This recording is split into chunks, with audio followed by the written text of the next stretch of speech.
City Council, I was provided a copy of this flyer that's being handed out by Mr. Egan, and has big words "escape" across the top of it, which seems very alarming.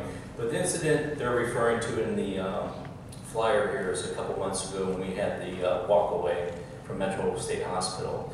And it was a lot of media attention because he originally was in prison for stalking Madonna a number of years ago. And over there at Metro State Hospital, we have two types of prisoner classifications when law enforcement gets involved. We have a walkaway, which that's what he was, and then we have an actual escape from the actual in-custody facility they have over there.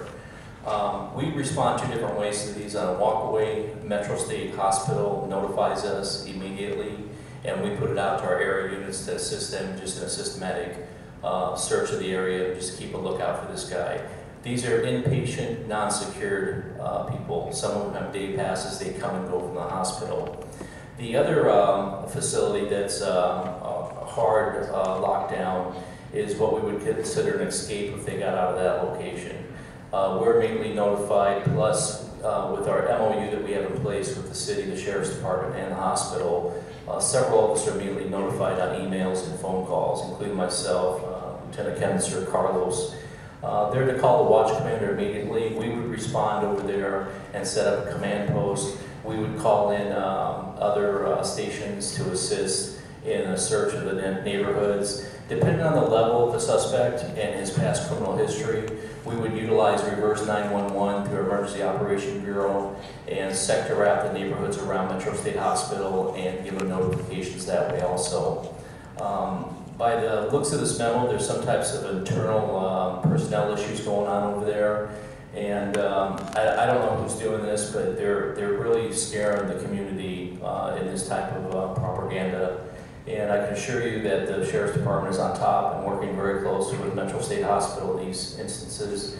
And another issue is, I don't want you to think that this person that walked away had gone from the state prison system to Metro State Hospital. They've been out in our society, and we're back there on a civil commitment for mental health issues.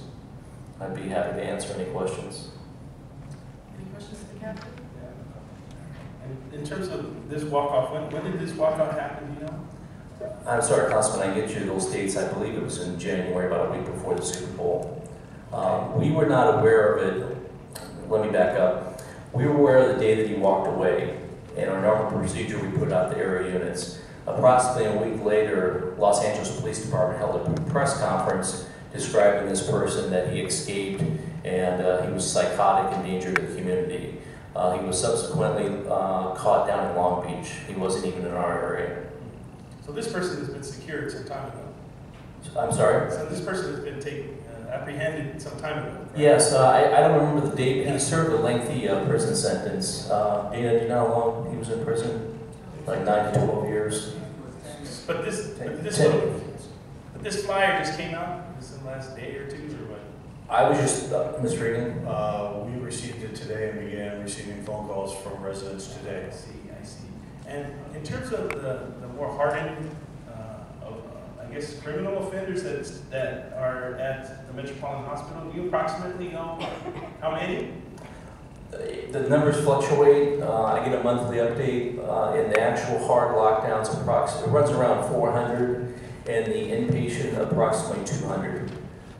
So just to recap, this person has already been caught. This person was a walk-off.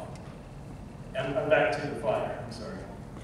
So the person already walked off, has already been caught and apprehended, and presently there's nobody that's walked off recently, right? No, I know it's been quite some time since they've had an actual escape from their lockdown facility. It's been, maybe the mayor couldn't remember, but it's been over a decade ago. The security for that particular lockdown is very secure. Thank you. You've equipped me now to deal with people that I know are going to be calling, so thank you. And if my memory serves me correctly, and I hope that it does, I don't believe that we've had an actual escape from the secured facility.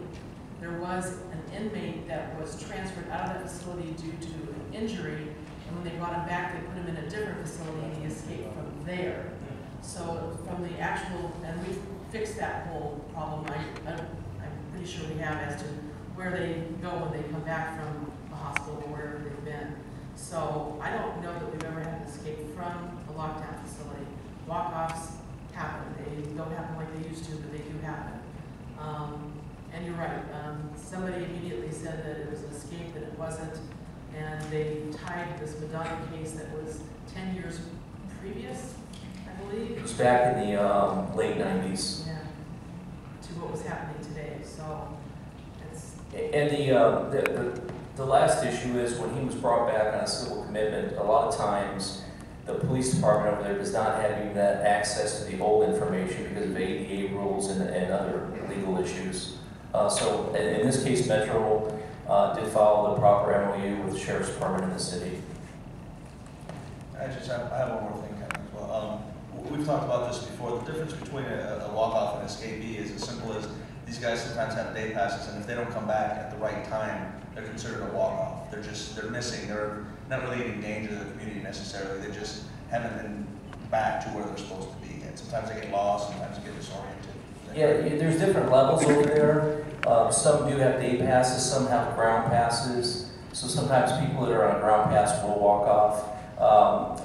In my history with the city of Norwalk since 1994, I do not have any knowledge of someone being secured in that facility ever being a threat to anybody in the city by walking away. Yeah, they wouldn't have that type of free range to the facility or outside the facility if they were in danger to the community, correct?